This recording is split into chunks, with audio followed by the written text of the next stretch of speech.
While the on and off again denuclearization talks with North Korea gradually shuffle along, a report has been released that could potentially derail the efforts made by South Korea and the U.S.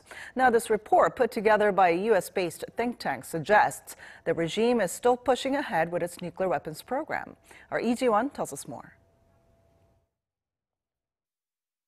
A U.S. think tank appears to have identified at least 13 of an estimated 20 undeclared missile operating bases inside North Korea. This is according to a report by the Center for Strategic and International Studies on Monday, which analyzed satellite images showing many of the sites scattered in remote mountainous areas across the north.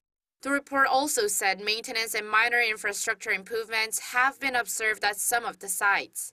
It says the sites could be used to house ballistic missiles of various ranges, including ICBMs, which could target the U.S. mainland and be subject to declaration and verification in the denuclearization process. Of them, Sakkanmol, the site closest to the border with South Korea, appears to be active and being reasonably well maintained. This comes just 5 months after North Korea and the U.S. had their historic first summit in Singapore, agreeing to jointly achieve Pyongyang's denuclearization and security guarantee. U.S. President Donald Trump has been touting his progress so far, saying the North has ceased its provocations and nuclear threats for months now. The U.S. State Department, when asked about the report, said North Korean leader Kim Jong-un made a commitment to denuclearize and end its missile programs during his summit with President Trump. Radio Free Asia reported Tuesday that a State Department official said President Trump made clear that the North has a brighter future should Kim make good on his commitments. But Democrats in Washington think differently.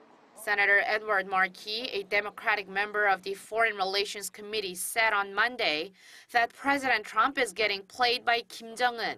He added Washington cannot have another summit with Pyongyang unless the regime takes concrete, tangible actions to halt and roll back its nuclear and missile programs. With the North and the U.S. in a stalemate again, it remains to be seen how the latest report will affect their talks and possibly the planned second North Korea-U.S. summit slated for early next year. Lee Ji-won, Arirang News.